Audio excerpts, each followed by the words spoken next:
Finally, we are recording.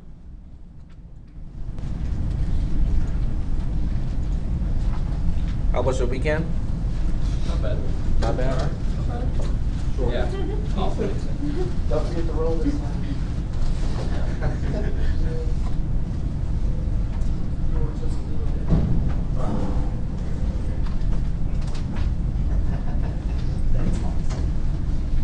This is the only campus that I know of that has a the classroom organization more like a high school than a college. Yeah. And it was built in the 50s, I think. Yep. These buildings are all going to be torn down in a few years, and they have a new building, kind of the size of Davies Hall, where downstairs, the lower two levels would be classrooms and labs, and then the top level would be faculty offices. And there will be bathrooms inside the building instead of outside of the building. Interesting change of pace. Interesting change of pace. Well, we have had the money to do that for a while already. It's just that, with all the budget problems and whatnot, they haven't started on the construction yet. I've been holding off. Well, they have to first, tear down everything here. So that means, these classrooms will be torn down, so this will be construction site. So will be my office and so on. So we have to move to the portable village. Yeah, but currently it's occupied by somebody else. So I guess because of that, we have to pipeline and wait in line to make sure that the other people are cleared out of the portable village first. Then we can move in. Exciting. Problem. Well, ARC has land. It's just that we don't have enough buildings, to accommodate enough students. And right now, our enrollment is not, is actually lower than before because of the budget problem. So we don't have an immediate need for more classrooms and office space at this point. So it's a good time to slow down a little bit. Thank you. All right. Well, today we'll start on the very exciting topic of basic maintenance. In the very same chapter that they talked about the 4 execution cycle of a processor, we now learn how to clean the keyboard. Jump. I love the soda next to the keyboard. That's awesome. I bet they. That's typical. The only thing wrong with this picture is this is not Mountain Dew. Seriously. Where's the Coke? The type of Mountain Dew, debatable. Mountain Dew didn't pay them. I have a tempered glass. Ah, that's right. Exactly. They didn't. They might have asked Mountain Dew, or the parent company. I think it's Pepsi, right? Yeah. Pepsi, whether they want to, It's contribute like money. Fanta. I don't know. It's a store brand, I think. Store brand. Generic store brand, and you can't even see it, just so that they don't advertise for free. We're allowed to take keyboard and mouse. Okay, so here's the question. How do I prevent hardware problems? You can only do so much to prevent hardware problems. Like I was talking, a little bit earlier today. I had an EVGA motherboard that was not a low-end motherboard, and it failed within a year. It's not easy to diagnose what problem it was. It's just that one day you try to turn on your computer, it just would not turn on.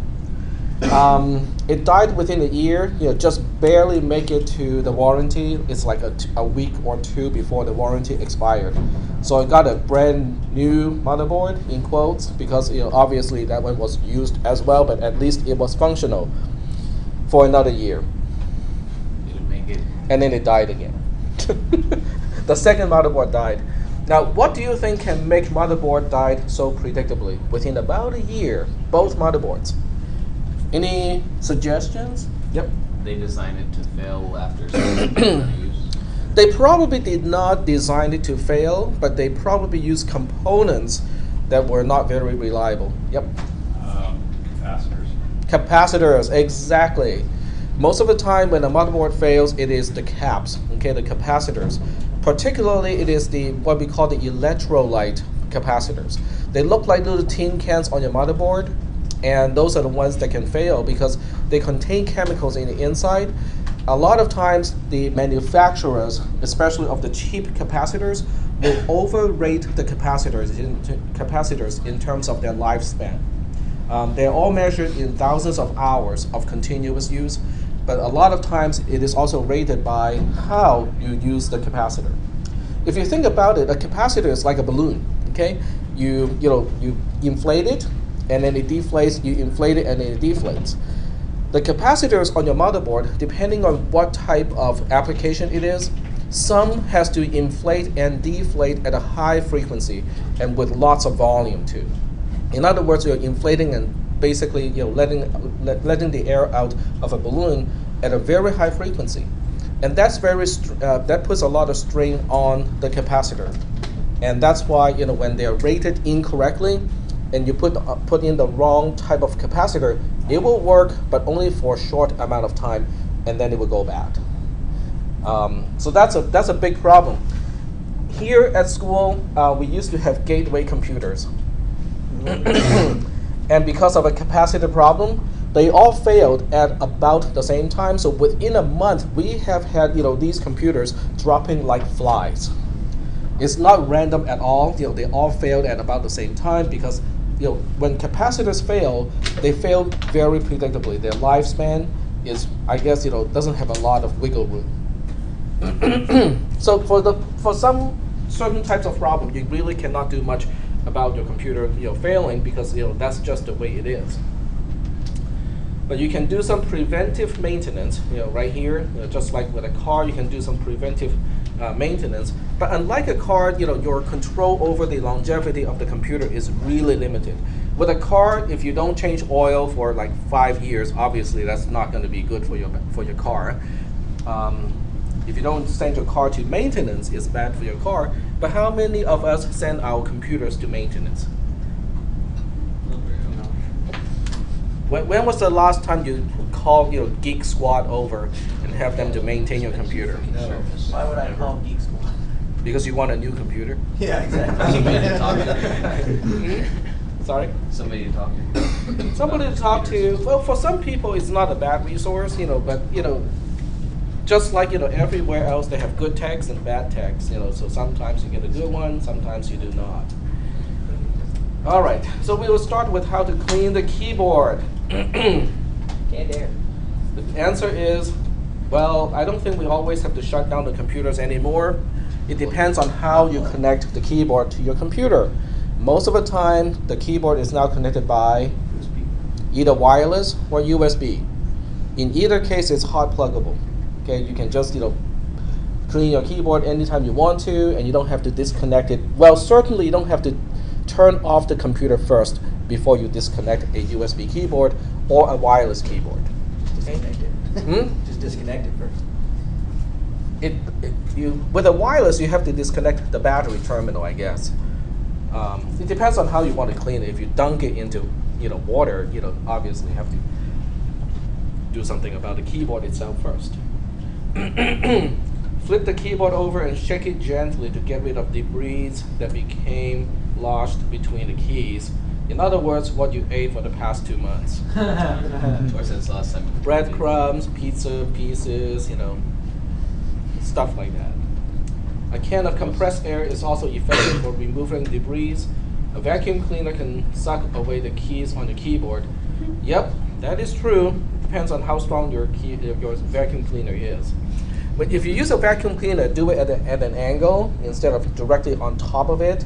So that way you have the airflow through the keyboard and not just suck up the key itself. Shop vacs are particularly damaging. Yeah, so don't use a 1.5 horsepower shop vac on the keyboard. That's actually what I was thinking of using. All the keys are gone. You can. Makes For it the easier most to part, clean stuff. I think if you just use a blower, just a little bit of compressed air will do the trick. It's just blowing the dust somewhere else. I never use cotton swab with mine, to clean the sides of the keys unless it's looking really gross. Get cotton inside of it too. Because the cotton will kind of fray. Yep. And for the most part, keyboards these days are really hardy, so you can clean it just about any way you want. If you do kill your keyboard, how much is a new keyboard? $20. Except for those of you who have a gaming keyboard. Except- Then it can get expensive or irreplaceable because sometimes they don't make keyboards anymore, of a certain type and a certain layout. So, you have to be careful with those, really specialized keyboards. But other than that, if you have a generic keyboard, it's like $5. Or you might have a friend that has a whole pile of these keyboards, somewhere else. Why would anyone with a pile of keyboards? Go ahead. Because they have a lot of old computers. Because keyboards will outlast computers. Yeah. It's like buying a suit, how they give you the first set of pants and only one jacket. Yep. Because the jacket will outlast the pants. Yep. So I don't really worry too much about the keyboards. How do I get dust and fingerprints off my computer screen? The same way you remove, fingerprints out of a windshield, of your car. I just use Windex. Yeah. There's nothing secret to it. Ammonia is not that abrasive in one day. Well, ammonia for the most part it will also dissipate. It goes away. So does vinegar. Should I concern about my computer's operating temperature? The answer is yes. That's the #1 killer of computer components. And it's interesting they show a laptop computer here that looked really like the one that I have. I think it's almost, do you think it's a Dell? Either a Dell or It looked almost exactly the same as my Dell Inspiron. The backside of it. Actually, that looks like the backplate for an Inspiron laptop. Mine- Yeah. My Well, girlfriend has one. I want to mention the Inspiron, especially my Inspiron, because it was a really nice computer. It had a 15-inch monitor at 1600 by 1200. So the dots are really tiny, but it was easy. It was really crisp. I really like that computer, except for one thing. It would kill a hard drive every 6 months. It doesn't matter which brand. At first I thought, well, maybe it's because it's a particular brand. No, I have rotated around. I have done it 4 times, replaced the hard drive 4 times, and it did not depend on what brand. It's always going out at about 6 months. Can anyone guess what the problem was? Too much heat. Too much heat, Because exactly. the fan is in the back. The hard drive stored in the front. Yep, and there's not enough ventilation, around the hard drive area. Drill some holes. Or just leave the cover off. In the older Inspiron, they use a thicker plastic, so it doesn't damage easily. So when you drop it, you can still pick it back up and use it. So because of that, it actually created even more heat. And they didn't think about that when making it, so they only put 2 fans in the back, as you see now. Yep. And it only blows out so little. Yep. And especially with people who don't clean it out Mhm. regularly, it gets a lot of dust and it will blow out. Yeah, where the hard drive was, the hard drive is actually almost at the center of the whole thing. It was not at one of the outer edges, so there's almost no airflow whatsoever. My other laptop computers have lasted. The computer is not dead; it's just obsoleted. And those are also laptop computers, about the same size. So it's a matter of the design of the computer. But it does demonstrate one thing, though. Heat does kill computer components. And let me hand out the close sheet for today. Just put your initial, next to your name. There's not much room left. Save it for I'll use a different color of pen. Okay, so how do you keep your computer, cool? That's the question. With a laptop computer, you usually you don't have a whole lot of choices. So you just have to kind of, pick one or read reviews to see whether people have heat problems. What about those gaming laptop computers? That's what I want to say too. Yeah. Because what happens when you combine gaming hardware with a laptop computer? You get a mini furnace. Yep. Oh, that's great. They get very hot. They can get so hot that it is actually not suitable to put your hand or your palm on the computer case. Pick the coldest room in your house and raise the ambient temperature by 5 degrees. Well, it's you can measure how many watts it's using, and it's most of that is turned into heat. Sorry. To find a walk-in freezer. Walk-in freezer. Yeah, that can be That's a expensive. good idea, though. Hmm? That's a good idea, though. Your whole house becomes one freezer. That will also keep the flies down too. The ventilation around the computer system ensure the fans are able to draw air from the room and blow it across the internal computer components. You have no control over that when you have a laptop computer. Even when you have a medium case like this, if you buy it, a lot of times they may not be designed correctly either. In other words, they may have fans that will create an internal circulation of air inside the case instead of having air to come in on one side and exit on the other side. Or you'll have an HP that has one fan, and it's in the back. All it does is just blow hot air. All you feel is hot air coming out of the case the entire time. Oh, really? Yeah, HPs are horrible, like the cases they use is horribly designed. Well, they try to save money, and that's partially why they only put in like 1 or 2 fans when more fans are needed. It's like $2 for a fan. And it's $2 that they can save. And plus, if the computer fails early, you get to buy another HP, sooner. So, so unless the competition is much more reliable, they have no incentive whatsoever to make their computer a whole lot more reliable than the competition. I mean, I understand because the PC market's pretty crap right now, so I understand why they're trying to save money. Well, it's going to be like that for, from now on. Yeah. I mean, I don't think any company can make money out of, selling computers anymore. And you guys can recognize what this is? It's a cooling pad. A cooling pad may or may not work. It depends a lot also on the design of your laptop computer. With some computers, it's not useful at all. Okay, here is one advice. One personal advice. When you use a vacuum cleaner to clean out the fans of a laptop computers like this, don't. Okay, just use a gentle, one of those, canned air thing to blow air in, and probably use a vacuum cleaner close but not right next to it, because a vacuum cleaner can generate enough airflow to destroy the fans basically, because the fans will be spinning because of the airflow from the vacuum cleaner. It will be spinning so fast that the spindle will just get destroyed. Yep. Actually did that one time, but not to the fans. I did it next to a vent, and it pulled the ribbon out for the display. Yep. Yep. So in a laptop, it's instead of being like your standard connectors, it's ribbons that sit inside a connector. Yep. It's very brittle. It's very fragile. So you have to be careful when you use a vacuum cleaner with a laptop computer. What about a regular one? What about a regular HP desktop? I still wouldn't use a vacuum cleaner directly on the fan itself, because those fans are designed to spin at a lower speed, so they don't have the bearing, to deal with a high speed spinning. Yeah, I use my shop vac on one. But that would be a good excuse to switch to a more powerful and more quiet fan too. Yeah, there's an old HP too. But the problem is, people have no incentive to make computers reliable anymore because they get obsoleted so quickly. Before, back in, let's say 1985, people keep their computers for 5 years, 6 years, easily, before they switch to a new computer, because back then they were expensive.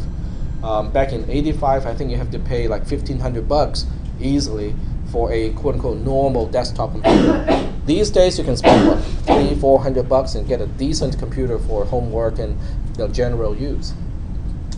So that's why manufacturers really have no incentive to make their computers any more reliable than lasting a year and a half or 2 years at a time. If you put your own computer together, then you should think about longevity depending on how you want to deal with upgrading. Some people just do not upgrade every time they want to upgrade the whole system. Some people like to change components to try to make the system last as long as as possible. Either way works. It all depends on your budget and also what you're doing with your computer. Any questions at this point? No questions? Okay.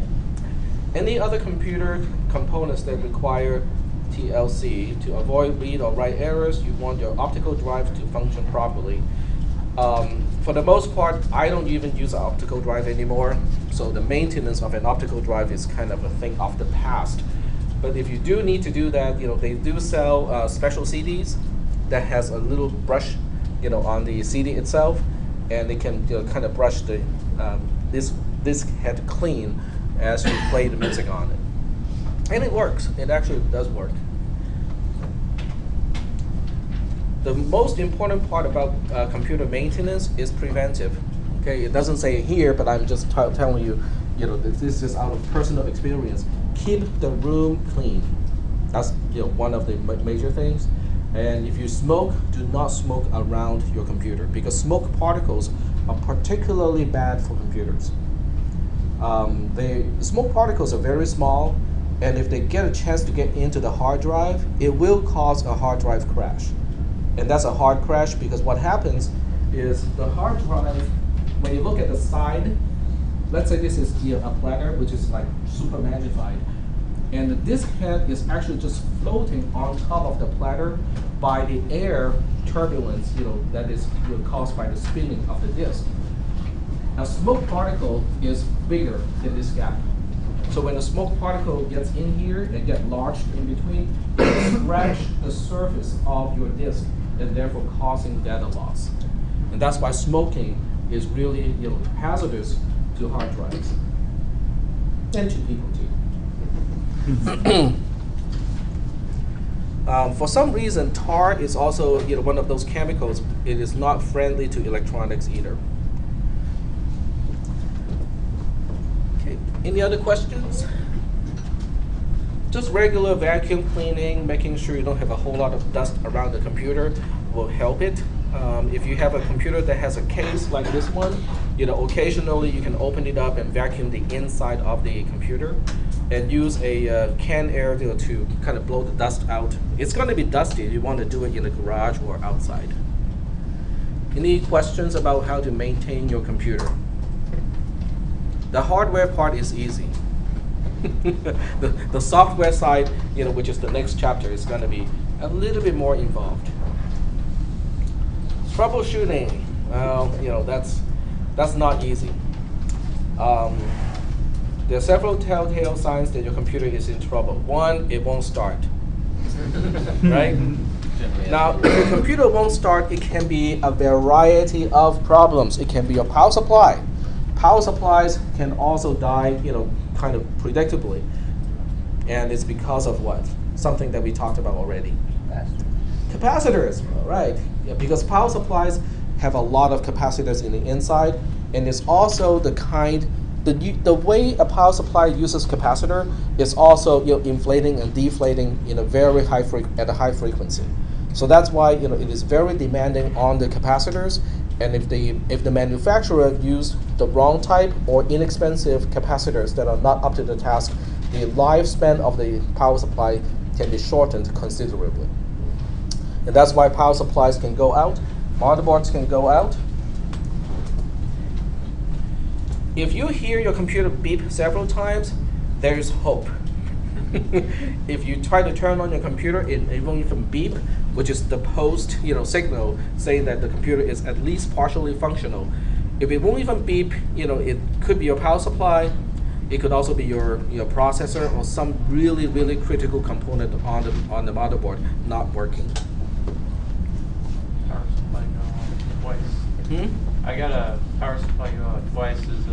I had a gateway, and the power supply they put in there the first time went out after it went out after a couple months, and then they put in a new one and it went out again. So I just even the second one it came from gateway. Yeah. Yeah. So at that point I was like, forget this. I just went to this Fry's and bought Yeah, just go to Fry's. Just approach someone who looks like a gamer. Of all the staff, you have to pick a gamer because they know the best power supplies. I followed that advice and I found a power supply. It wasn't expensive, but it's very durable. It's long lasting. Hardware problems can also show up as unexpected restart at random intervals, or the system locking up or giving it the blue screen of death, and so on and so forth. If it is an intermittent problem, it can be a lot of different things. Sometimes it's your memory, memory modules. It can be your processor, especially for those of you who overclock your computer. It can be just a matter of overheating the processor. So it's really hard to pinpoint what it is. Seasoned Windows users have encountered the blue screen of death. I haven't seen that for a long time, but I haven't used Windows for a long time too.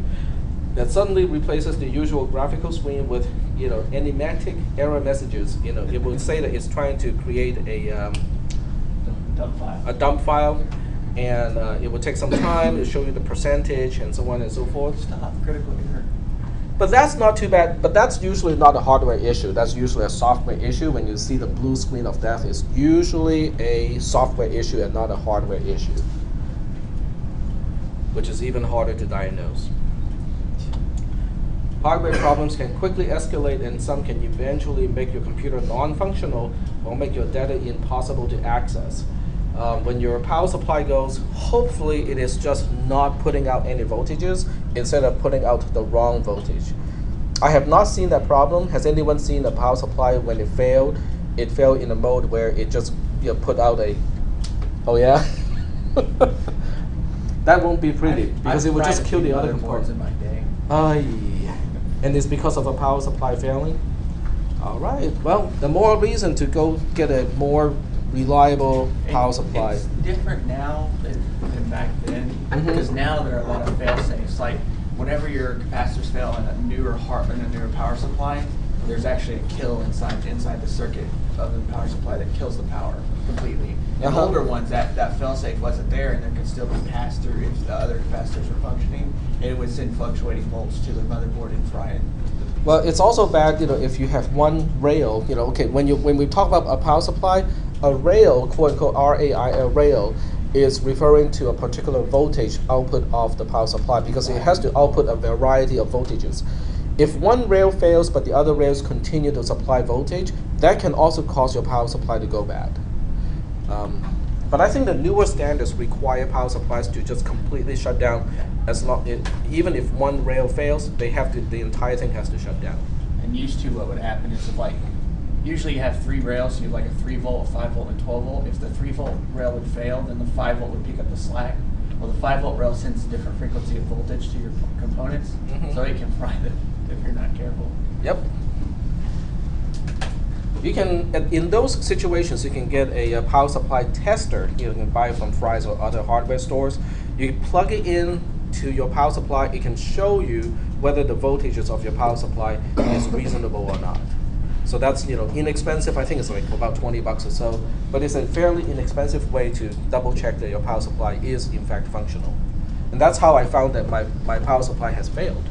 It just won't light up one of the LEDs. Yep.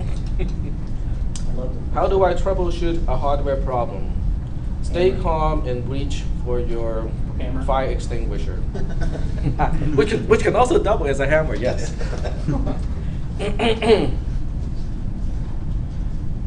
Typically, for a consumer, I would say find someone with more experience. Trying to diagnose problems with a hardware thing it can be difficult. Write down all error messages. These days, why do you want to write when you take a screenshot with your cell phone? It is far more effective with a cell phone. Just take a screenshot than writing it down. Make sure all components are plugged in and there are no loose cables. Now, there's one advice here, okay? When you do notice, something is loose, or before you check for any loose connections, turn off your computer. When I say turn off your computer, I'm not just saying turn off the power switch. Disconnect your computer from the wall outlet. Why? Yep. It causes an electric current, so when you touch it, you get shocked. Yep. And Well, it hurts. and also, when you turn off a computer these days, it's not actually off completely. Some components are still powered. The So you- internal clock on the motherboard continues to run while it's off. And so USB it could, too. Yeah, so it could boot up faster. Yep. But that's why you want to turn off your computer completely. Some computers have a switch on the backside next to the power supply. There's a little switch, and if you turn that switch off, it actually disconnects the power completely from the wall outlet. I would just disconnect, pull the cord before you try to wiggle the wires and look for loose connections. Yep. Something I do now, because a few years ago this happened to me, I was taking a computer apart, I had it disconnected, had the switch on the back flip to off, and the computer powered on for a second. So now whenever I take a computer apart, I disconnect it from the wall, flip that switch, hit the power button, flip the switch again, hit the power button, then flip it back off, because it discharges all power from everything. You also want to have anti-static, stuff with you. What is static? It Well, it doesn't have to be a static. There are a variety of anti-static type of things. Okay, what? Sorry. Electrical charge. Electrical charge. But what is static? Friction that builds up. If friction builds up, 100%. Yep. So you either have more electrons or less electrons, and that builds up a charge. How bad can that be? Pretty bad. Pretty bad, especially around Sacramento where it is dry in the summer. Okay, when it's dry and you have a carpeted interior in your house, you can build up some static. You can build up some significant static. I can tell you this story. When I was working in my previous job, when I was working in my previous job, we worked on embedded systems, computers that are basically inside other machines and other components, inside other equipment. And we sold these single board computers, SBCs, to a certain casino in Vegas. And they started to fail. And it's not just failing, it was a cascading failure, which means it starts with one unit, and then suddenly all the units connected to this unit will start to fail. And then as they try to repair more units, it just spreads the problem. And the casino could not figure out what's going wrong, and so the company had to send a few engineers over to try to figure out what went wrong. The first thing I noticed when I walked into the casino was I can build up a significant amount of charge. I was able to make an arc about three-quarters of an inch long. Yeah, but I was doing that intentionally. I was rubbing, I was walking like this, walk up to a slot machine, and the arc was, about this far. And because inside the casino it's really dark, you can actually see it, but you can feel that too, because when you zap something, especially with a 3/4 inch arc, you will feel it. But you are not going to feel as bad as the machine that got zapped. The machine that got zapped, unless it has the proper protection, that can just kill electronic components right off the bat like that. Okay. So anyway, so we noticed there's a problem with static discharge, so we thought that might be the problem. And then we tested our own components, right? We took out our single board computers, and then we have a zap gun. We actually have a zap gun, which is a test equipment. You can dial in, how much energy, of a zap, and then you can repeatedly zap the component to see when it starts to fail. The components that we put onto that single board computer was particularly designed to deal with static discharge. So we were not able to kill our own single board computer when we were zapping it with 8,000 volts or so. The actual energy is not much, but the voltage was really high. So we couldn't figure out why those components were failing, and then there was a call upstairs, because with the casino, the floor is here. That's where most people are. The support and the infrastructure is actually underneath. So we were quote unquote underground when we were testing, and then upstairs they had a problem of a fresh failure.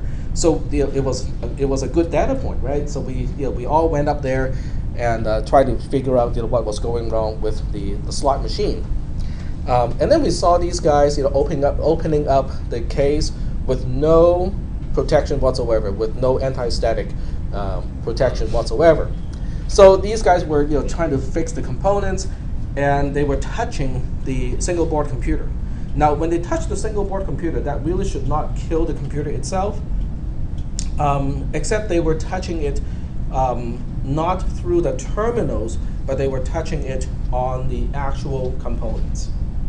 So the protection that we put onto the single board computer around the edges, around the connectors, did not protect against that sort of failure. And so we found the source of the problem. We just told them, well, you guys have to study how to do anti-static type of practice, and I think that solved the problem. It was interesting. I slept about 12 hours out of 3 days when we were down there. Not because we were gambling, but because we couldn't find what the problem was. So definitely, and static discharge is a big thing. how do you discharge yourself? If you think that you might have built up some static charge on yourself and you want to surface a computer, what do you do? Touch the metal. Yeah, or maybe you wash your hands a little because the water dissipates it. Dry Yep. up your hands. Or you can just, when the computer is still connected to the outlet, if you touch the case of a desktop computer, that will discharge it too. It's grounded. Hmm? Case is grounded. Because the case is supposed to be grounded. Yeah, okay. Yep. Fair statement. Yeah. Supposed to be. Keywords. Yep.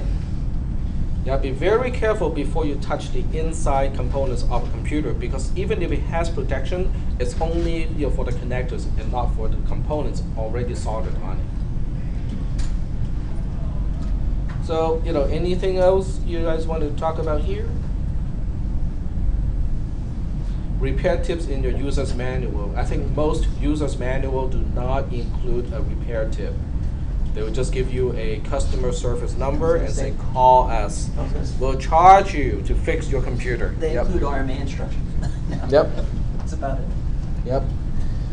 And most of the time, most consumers don't even want their computers repaired. It's just a replacement now, which actually leads us to the next issue. I'm not sure whether it's the next slide or not. Not quite. Safe mode. This is a software thing, I don't know why they put it into the hardware section. Safe mode is basically Windows recognizing that it was not able to boot successfully the time before, and then it will boot into safe mode, which means it is disabling a lot of optional features. So it's a bare bone, bootstrap. So if it is successful starting up in safe mode, that means it's probably a hardware issue with a peripheral, or it's a software issue. It's not the main components of your computer that's failing, which is probably good. If your power supply has gone bad, it won't get into safe mode at all. What if I can't solve the problem myself? I think the target audience of this book probably should not be fixing computers. So you can either send the computer to someone else to fix it, or just buy a new computer. Here's the next question: if you do buy a new computer, what about those files that you have on the old computer? What do you do about it? Transfer them over. Pull your hard drive out. Pull your old hard drive out. Okay. Or you get a cheap hard drive reader. About what, $5? You just plug it in. It plugs through SATA or ATA through USB, and you just transfer it right over. Yep, you can actually transfer your applications now. I just went through this process last night because I bought a new computer, and the old computer, if the computer hardware got stolen, it's worth maybe $50, on Craigslist. But the software that I have, purchased for that computer is worth at least, $1,500 or something like that. So that's why I have to move the applications over. The computer itself, the hardware is not the issue. It's the applications and the data that I have on that computer that I really need to transfer over. And you can find applications, programs, that you can use now to transfer applications from either a disk image or a live computer to a new computer.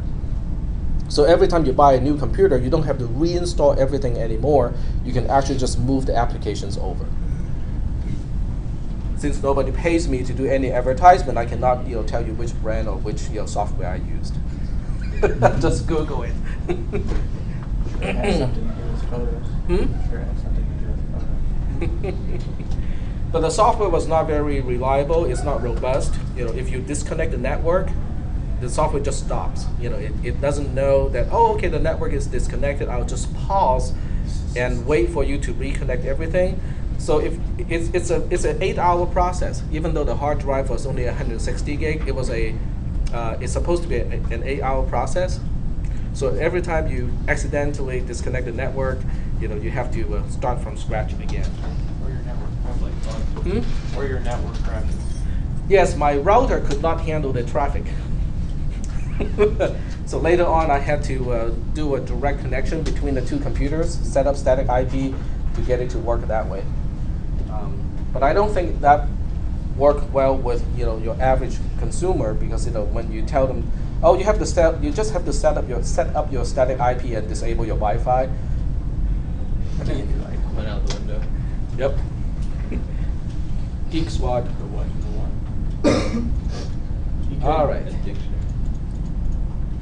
let's move You on. couldn't just put the hard drive in the new computer and then. I don't know get a how that laptop. works. If you put an old hard drive in a new computer, Windows knows that it's not a computer anymore. So you might see Windows telling you that you have to activate again or call up a Microsoft number. Talking about like if you use, like you got a new computer, you got the old hard drive. Well, as long as your BIOS is set to boot from the new hard drive, Mhm. then you just put, before you start up, you just put the old one in. Oh, okay. And Windows will just see it as a secondary drive. Right. So you can. Then you can just import. Yeah. Yep. I just heard it just like. Okay. Because it doesn't really work that way because it's not the same computer. Yep. Different parts will cause it to crash as soon as you turn it back on. But Well, you know, this- how he just said it during the BIOS basically strips it down to the bare bone and then just add it as a second drive. Mm-hmm. And As long as moving you the don't try to register. boot, as long as you don't try to boot on a new chipset from an old hard drive, Windows won't crash. If you try to boot on a new chipset, Windows will go no. And then But it does reinstall- recognize it's not the same computer, and sometimes Yes. that will give you a screen and say, okay, I think you may be running a counterfeit version of Windows, or you're trying to, install Windows on multiple computers, and it's time to call Microsoft. Yep. Now this is a really interesting topic because remember what I said about how computers are inexpensive and they are reliable enough that most computers are now obsoleted before they're broken in terms of hardware. So as we buy more computers more frequently, what happened to the old computers that we have? Crash. We put it into trash. Recycle. What do you guys do? I mean, when you have a computer that has gone bad already or has obsoleted because you have much faster computers, what do you do? I break down my components and recycle them. You recycle them. How do you recycle your computer? You go to in the waste facility. an e-waste facility, or you can just go to the dump too. It's free to dispose of your e-waste. And where's the location? It's a Pass Rancho The only one that Cordova. I know of is up in No, there's another one in Rancho Cordova too. It's Talking Pass about Rancho Cordova. Shim? Hmm? Talking about Shim? Mm-mm. I can't remember, but you can actually just drive in with like a carload There's a of couple companies- electronics. There's actually a couple companies over by Costco in Rancho that do it. But this is actually a dump site. Uh-huh. This one is actually a dump site. They have one big dumpster for all the computer components. they really don't care. Seriously, I've been to it many times. The one up in Yuba is like Recology. They have a whole website that talk about the art of recycling. Mhm. But when you go there, it is nothing like they say. They don't care. They don't care where you dump the crap. They just Mhm. throw it all together. There is separate bins, but there's no one ever watching you. And they just throw it together. And at the end of the day, they just compound everything, just throw it in the trash. Also, so. So it's not actually It's like recycled. It doesn't. The way that these dumpsters describe it, they Mhm. never actually do it on site. Right, correct. Because it's expensive to do it on site. So they just compact it and then ship it on a shipping container and ship it to other whole country. Yep, and that's why this is in bold phase. Some illegal e-waste originates in legitimate recycling centers. It's just how much it costs to do the recycling versus how waste management companies need to make money, so they have to figure out something. And this is what happens. It's basically just exported to other countries where there are no environmental rules, laws, and protection to the people, and they can do it inexpensively in those other countries. Yep.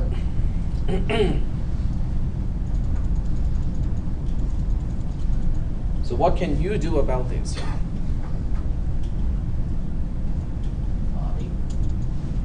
Not upgrade your computer. Use your computer, run it to the ground. I don't know. I really do not know. I mean, how can you control the back end of consumerism? I mean, this is basically the back end of consumerism. Well, because like the printed circuit board's worthless, but all the other stuff on top of it isn't. That what they do, they just throw it in a grinder that separates out. There is a local company here. What's the name of the local company? It's actually just to the north of this, a little bit to the north. It's it's in the old Air Force Base. McClellan, yeah. there's a name for the company, but they do the recycling actually in-house over there. They have a big centrifuge to separate the components, plastic onto one side, metal parts into another side, and they crush all the motherboards too, and then they apply high temperature to extract the metals and stuff like that. So it's actually done in-house on that particular site. Any other questions about EWaste? Any concerns? No. And it's only going to get worse too. I mean, I don't see really this improving anytime soon, because we are obsoleting computer components at a faster pace now more than ever. Well, that's also a good point to bring up Moore's law, which is not introduced here. But Moore's law says what? Okay, I was just about to write it on the whiteboard. I think it's like, is it every 18 months, computer speed doubles and Yep. price is cut in half? I don't think the price cuts in half, but for the same price, you get twice the performance every 18 months. And that has not changed. People thought that we ran up against the ceiling of that law or that particular observation many years ago when we could not make transistors any smaller. But then the manufacturer figured out a way to pack more processing power without reducing the size of transistors by packing more cores, more cache. Yep. We actually developed a transistor that's no wider than your pinky nail. Like it's like the width this way. Oh, it's smaller than It's that. microscopic. Transistors are now measured in point something microns, right? Yeah. How many? Is it nanometer? And what is a nanometer? Okay, this is a good quick look at measuring units, because we want to see how small a transistor is. So the first thing I want to do is to look up the current process, state of the art process. So we'll look up Intel 22. processor. It's 22 nanometers. 22? Okay. All right, so we'll go ahead and use a mouse pad here, and then we'll try to figure out what is 1 meter. 1 meter is approximately 3 feet. Okay, so that part is fairly well known. Most people know that. And after 1 meter, we have other units. We have like centimeter, which is 0.01 meter. Okay, it's 1/100th of a meter. For engineers, we only go by 3 zeros at a time. 1 millimeter is 10 to the power of -3 meters. In other words, 1,000th of a meter. The next one up is a micrometer.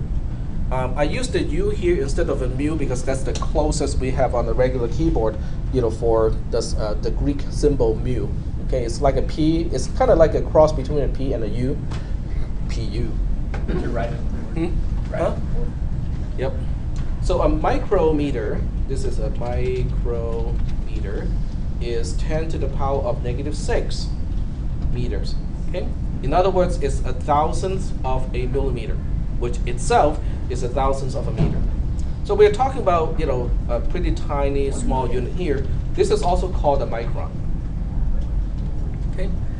And many years ago, my roommate, had a call sign. We used to play a game called NetTrack, which is a Star Trek, inspired, video, online game. And his call sign was submicron because, in that era, in that decade, being able to make a transistor smaller than a micron is already considered a miracle. It's like, okay, that's not possible. We cannot make transistors smaller than a micron. But we have gone past this stage already, because a nanometer, which is 1 nm, is called a nanometer, is 10 to the power of -9 meters. 1 billionth of a meter. Exactly, 1 billionth of a meter. And the transistors currently would be in the 20s, of nanometers. And that's pretty tiny. That's way smaller than the width of your fingernail. Way smaller. Yep. 1 year ago or 2 years ago, top of the line was 32 nanometers. That was Does- the old Intel. And the smaller the nanometer or the smaller the transistor, the better it is at power saving and heat dissipation, and also speed too. They can switch faster, but they run up against a physics phenomenon where it is not reliable anymore at a certain size. So that's how small a transistor is 1/1000th of a meter in terms of one dimension of its size. That's really small. Getting back to our topic here. So I don't really see any easy way to solve the e-waste problem. Does anyone have any ideas or suggestions? Drop it to the bottom of the sea. Drop it down to the bottom of the sea. But then you won't be recycling the precious metal on it. Well, after you take that out. After you take that You'll out. get rid of everything else in the space you're. Yep. Well, the problem with e-waste dropping it in a body of water is some of the stuff in it is toxic. Yep. Very toxic. Hurt us in space. And then we'll end up eating the fish that that We want have to the eat. toxic components. Sending it out to space is very expensive. I think the best way is to design better computers where recycling is easier.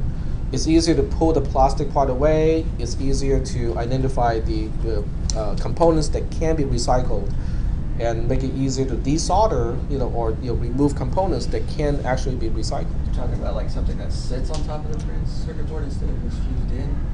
I do not know, because they can actually, we can do a lot of things with technology. I'm sure if they put enough effort into it, they can make recycling a whole lot easier and less expensive. Because when recycling is less expensive, they don't have as much incentive to send it overseas, to other places where they just burn everything. Because what we want to avoid is the burning of the components. Because when you burn like plastic or other components on the PCB, toxic stuff comes out.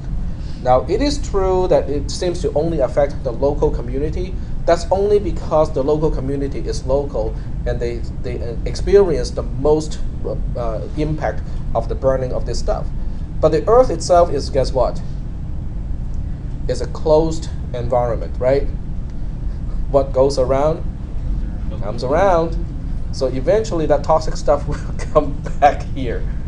Just imagine we are living in a really big fish tank. That's basically the best analogy, right?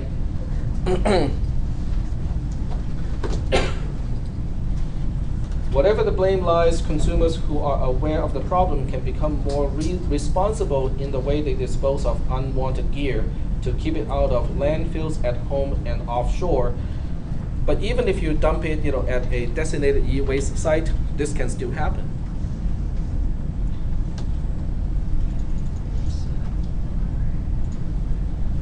Try it. Explore the e-waste issue, watch a video of the Gyna crisis, and explore the steps you can take to minimize the number of electronic components that end their life in landfills and toxic waste dumps. So this is an activities that you guys can do. We'll move on and talk about the next page. Safeties. Sorry? No, I just said safety scissors. Oh. The Zen of Overclocking, and this is in 2004, and this is in IEEE Explorer. Does everybody know what is overclocking? Okay, how many people do not have any idea of what overclocking is? Overclocking is basically pushing your computer to operate faster than quote unquote it is designed to. Okay, it's just pushing it a little bit more. It's not unlike athletes using steroid. Except for in this case, steroids is a lot of voltage. More voltage and increasing the clock speed, and then you have to extract the heat because of the extra clock speed. Sorry, go ahead. I just said yeah. Yep. So that's basically what overclocking is, and this is 2004, and I think some Pentium processors were particularly well known to be overclockable. It's also for people who like cars. This is like strapping a turbo onto an engine that was not originally designed to be turbocharged. Yep. The Pentium 4 holds the world record for overclock, 7.2 gigahertz under dry ice cooling. dry ice cooling. So we're talking about a solid block We're of, talking about negative Fahrenheit here in the hundreds of degrees with cooling. but that's not as cold as liquid nitrogen, which is also kind of warm compared to liquid hydrogen or helium. They've tried it, I think, and like liquid nitrogen has a problem that it tends to, It boils too quickly. yeah, so it doesn't dissipate heat. With frozen carbon dioxide, it's a Mhm. lot. The way when it Heat is melts, it just goes straight to gas and goes Yeah. away. Liquid Very nitrogen good. tends to condensate a little bit too. There's a name to that process, directly converting sublimation. That's it. Yep. But it only does that under 1 ATM. In certain conditions, it can actually turn into liquid first.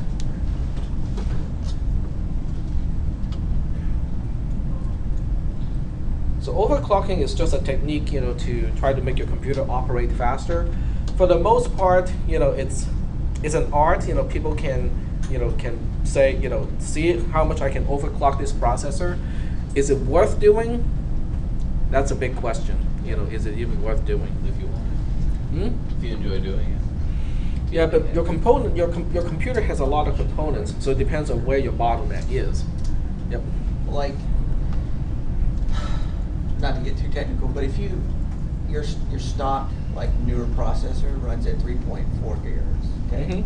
All right, if you have an Intel processor, that's at 4 cores, okay, standard, and then 8 cores with hyper-threading.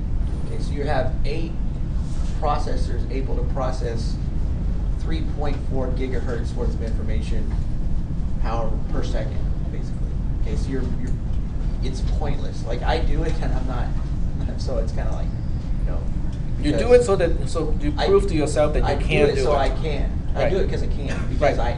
that's the biggest reason. But if you overclock your CPU, you're not increasing your front side bus on your RAM. Because or your anything RAM cannot be overclocked RAM can't as be easily. overclocked. So like if your processor's moving faster than your RAM, then it's not going to matter because you're not getting any increased performance whatsoever. Think of it like this, okay? You're taking some sort of supplement, so your mind can operate a whole lot faster.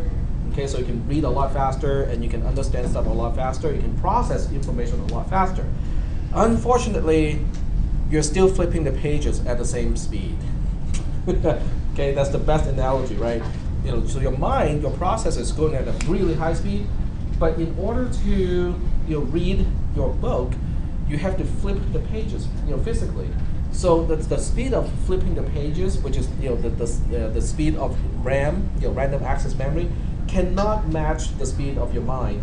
So unless you have to reread portions of the same page a lot of times, it's not going to help a lot. Well, it's like a delivery guy on crack. Like the processor gets there really fast to the memory, and then it's like, hey, what do you got for me? And the memory's like, well, I got this. And it's like, okay, give it to me. He's like, hang on a second, wait, okay, go. And so it's plus Intel processors don't you see different speeds of RAM.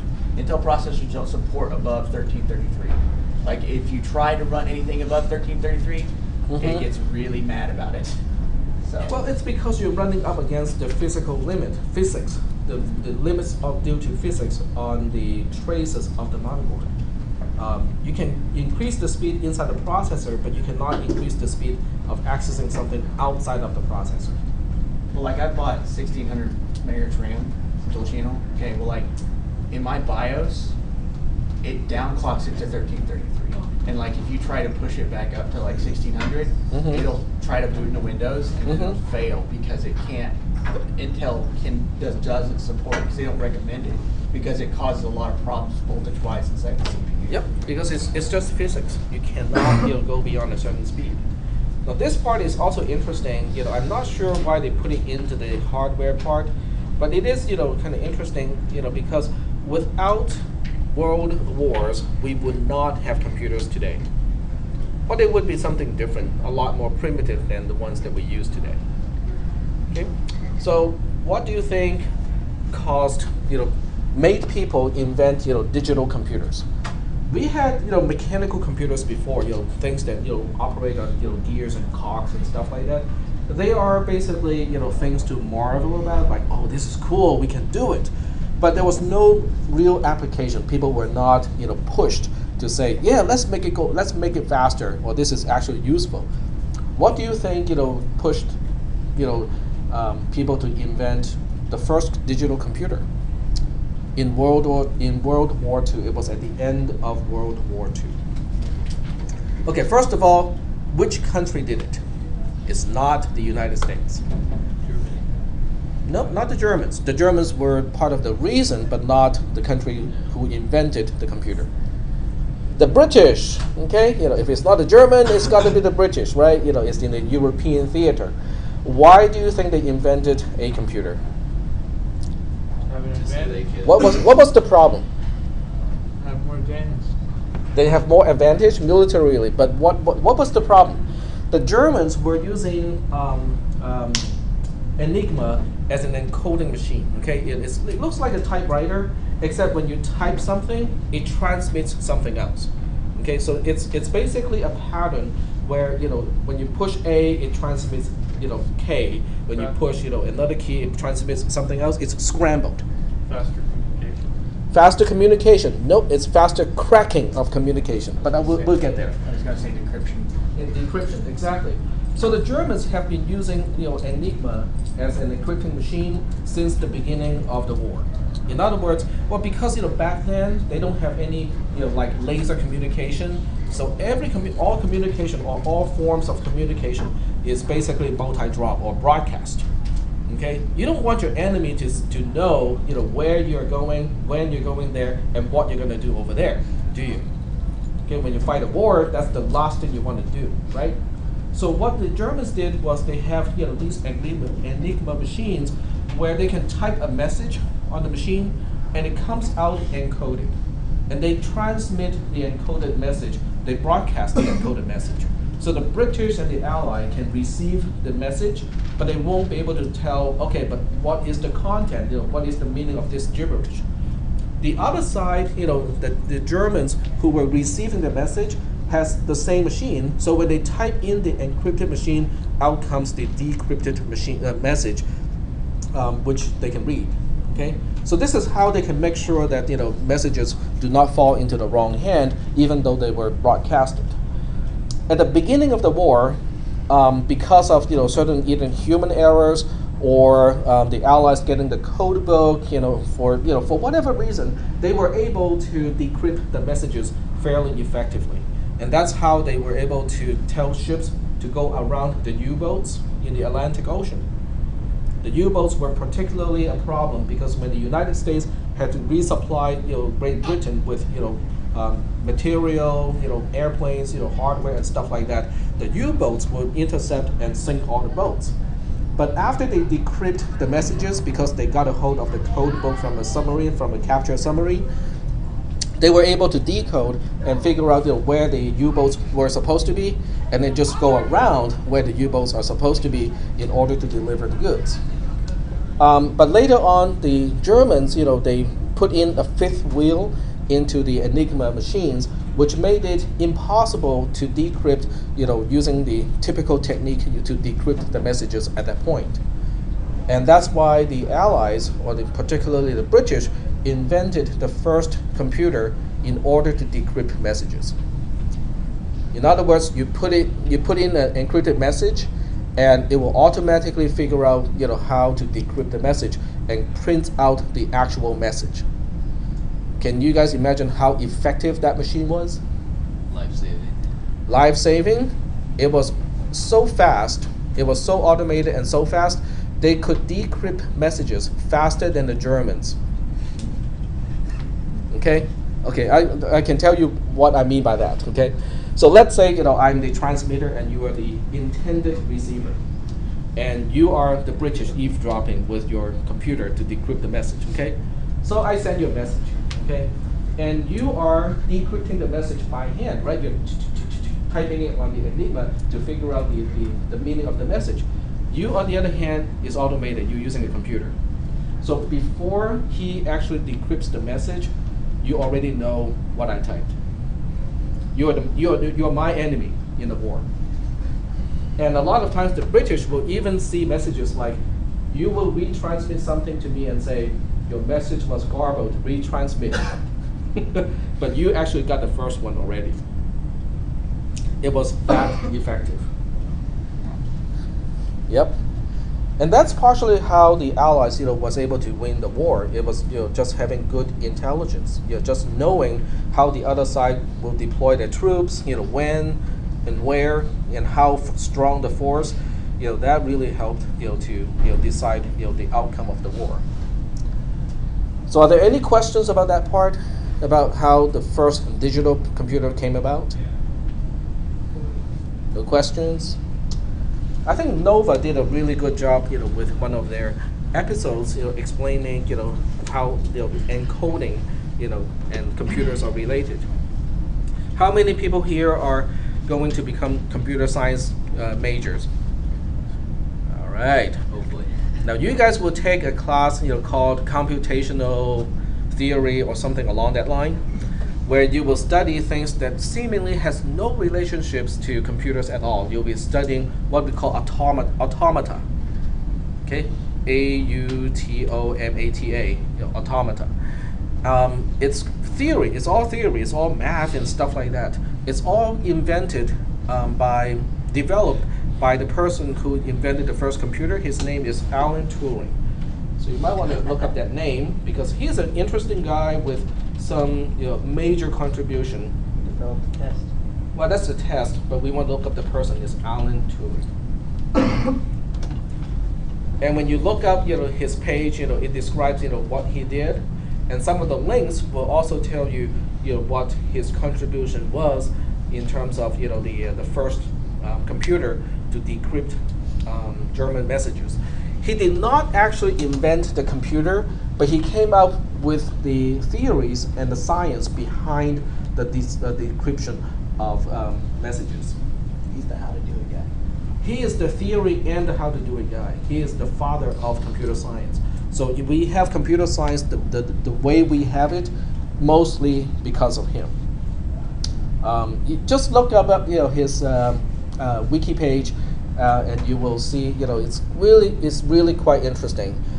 He died a little bit too early. I think if he did not die, when he committed suicide, he would have been able to contribute even more to computer science. He was really way ahead of his time. If you think about hardware, the hardware back in World War II, you can probably imagine it was really slow by today's standard, right? Because Moore's law says, we double the speed every 18 months. How many 18 months do we have since the end of World War II? A good amount. A lot, right? Okay, when would you count as the end of World War II? Let's just do a little estimate here. 1945? Well, let's talk about the European theater that ended when? 45, 40. Sorry? 9th of May, 1945. 45. Okay, so 1945 to the present, which is 2012. So do a subtraction, as a, so that's 55 plus 12, about 60 years? 67. So, Okay, let's call it 60. It's easier to do math. Well, it's easier to do some math here. Okay, so it's is approximately 60 years. Looking at the way it runs. Now, how many 18 months do we have in 60 years? 20 months divided by 18. It's divided by 1.5. Yeah. Okay, that's why I picked 60 because it's easy to divide it by 1.5. 45. So we have 40 18-month periods, which means if you use Moore's law, our computer is 2 to the power of 40 times the computer that they used at the end of World War II. That doesn't seem like a big number. I mean, 2 and 40, I mean, how big is a number like that? It's addition. Well, it's to the power of, right? Here it changes everything. I can also do a quick estimation here. There's a little trick to this too. The trick is when you look at 2 to the power of 10, 2 to the power of 10 is approximately 1,000. It's actually 1024, but we'll just call it 1,000 for the purpose of estimation. So we are talking about 1 followed by 12 zeros. That's how much faster your computer is compared to the computer used at the end of World War II for the same money. How much do you pay for your cell phone? 200. Do you think that will buy you a computer back then? No. No. Well, not even a transistor. that won't even buy you a single transistor on that computer back then. So we are talking about a lot more processing power for a whole lot less. They were like the size of a plate back then, right? Like they were like. No, they were using vacuum tubes. Those computers were before transistors. They were using vacuum tubes, which were like light bulbs. One light bulb is one transistor. Remember how small a transistor is these days? 20-something nanometers? How big is a vacuum tube? A lot bigger than that. A lot bigger than that. It's like the size of a light bulb, okay? Small light bulb. So we are talking about tons of improvement in terms of hardware. What about in terms of software or the theory of computation? Has not changed. So people or professors who teach, theoretical classes like computational theory, they don't have to revise, they don't have to use new textbooks whatsoever. Certainly not one that is published in year 2013. They can use the same textbook back in the 50s and it's still good today. Okay, and that's how forward-thinking he was, this Alan Turing guy. So you definitely want to kind of read up on his history because it's very interesting. Now this part here, it did not mention that much about the first computer because it's not even mentioned here. It might have something to do with it's not invented by the United States. I don't know. I do not know. But it does talk about technology in context. But I can give you another example like today. Okay, this is like an example for today, not just this decade, but these few years. Has anyone heard of the Grand Challenge from DARPA? No? I've heard of it, I just can't remember it. Okay, go ahead. Lost my train of thought. Never mind. Train wreck. It's okay, it happens to me a lot too. Okay, the Grand Challenge, the first Grand Challenge was put up by DARPA, which is a department of the DoD, the Department of Defense. I think they got sick and tired of putting billions of dollars, to contractors and got nothing delivered. Okay, they asked the contractors for autonomous vehicles, and the best the contractors were able to do was a car, a little 4 or 6 wheel car that can follow a soldier. The soldier comes here, the car comes here. Follow, the soldier walks a few more steps, the vehicle, just follows. Okay, without running over the soldier, of course. Hopefully, hopefully, yes. Okay, so they were not happy. The DoD was not impressed by the lack of progress. So finally, they decided, what if we put out $1 million of prize money, and we'll just make this an open competition. Any university, any individual, any high school can participate. And the objective is to get a vehicle, a car, from point A to point B, mostly through open desert area, area that is not, that has no traffic, you don't have to drive by, DMV rules, okay? So, major schools, like the like CMU, Carnegie Mellon University, Stanford University, and even high schools and individuals participated. They had all kinds of entries. Go look up the Grand Challenge. You will see some interesting video clips. The first time, only 7 vehicles or a few vehicles could go as far as 9 or 7 miles out of a 200-mile journey, and then they all broke down. Okay, it's mostly software issues too. Okay, that's the first one, and you might think, oh man, that's a flop. That's what a waste of money to organize this. Okay. And then the second time they offered, I think, $2 million or $1.5 million, I cannot remember. In terms of the defense budget, $1 million is insignificant. Okay, it's insignificant. So they put out $2 million for the second Grand Challenge, or Grand Challenge 2. And guess what? This time, the majority of the teams finished the entire trip. Only what, $500,000 or $1 million extra for you? Oh, it's not $1 million, it's the prestige. Carnegie Mellon University and Stanford University just had some quote-unquote bad blood between them because one guy defected from CMU and started to work for Stanford University to prove his theory or prove his approach is more efficient. And that just started the two schools to put in their own money. They probably put in more money than the prize money into their projects. But they all finished. They all finished. And that's $2 million of prize money. And then plus maybe another 0.5 million for the organization of the event. So for a total of less than $3 million, they got stuff working. Instead of billions. Instead of billions, exactly. We're off by several orders of magnitude here. And then after this, do they have any more challenges? Well, I think back then the whole thing about Iraq and 9/11 happened too. So they decided, well, what if we put out an urban challenge instead of an open challenge like going over deserts? Okay, what if we want autonomous vehicles that can navigate inside an urban environment? And in this case, they all have to drive by DMV rules. Okay, and guess what? The first time they did it, it was successful already. Oh, wow. Most entries worked, just flawlessly. They were better drivers than we are, because they don't get road rage or anything like that. They were able to drive by the DMV rules, observing stop signs, four-way stop signs, traffic lights, unpredictable pedestrians, parked cars that are stalled in the middle of the street, and stuff like that, and fully autonomous.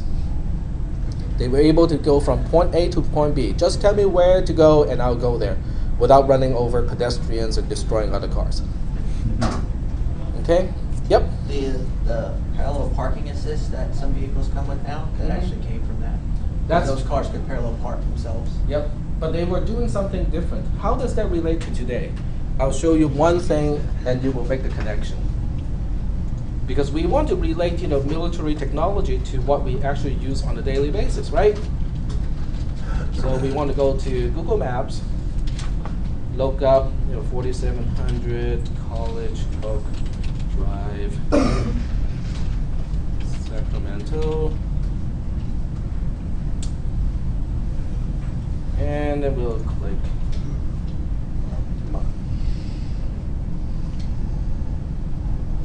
All right, so a little bit slow. Where's my street view? It's up on the. You put the little man Oh, that's right, drag it. Also do the satellite button. Okay, look at this picture here. It's a street view. It's a great feature. You can tour, all major cities this way. I went through Paris. Okay, I toured, Paris last summer without actually having to fly. Pay for it. Yep. It's just It's a street view. I mean, it's great. You could go through the Great Wall of China real quick with that. I don't think China has a street view for various reasons. Okay, but the question is, who is going to spend all day long driving and taking these pictures? The answer is nobody. Okay, so how does Google do it? For the longest time, they stayed quiet. They were using urban challenge technology. The Priuses, or the Prii, for plural. The Prii that Google were using to do all the street views, they were autonomous. That's insane. Okay, now how do I know that? I heard about it, I read about it, and I saw it. Okay, there was one night I was driving on the highway in the Bay Area, and there was a Prius next to me. I looked up at the Prius. Oh, there's some gear on top of it, on the roof. So I knew it was a Google car, and then I looked into the cockpit. There was somebody. Okay, it's not empty. There was somebody, but that somebody was doing this. Sitting on the passenger side. Yeah. Yep. The car was driving itself. And for the longest time, they had that technology. They were using it. They did not tell people about it. Looking over and there's nobody in the driver's seat. Look up the Stanford website on Urban Challenge. They had a speed run of autonomous vehicle in a parking lot. They were trying to drive Priuses as quickly as they could using autonomous technology. You can actually look that up. Google Street View funny photos. There's like photos of people doing crazy stuff to the Street View cameras.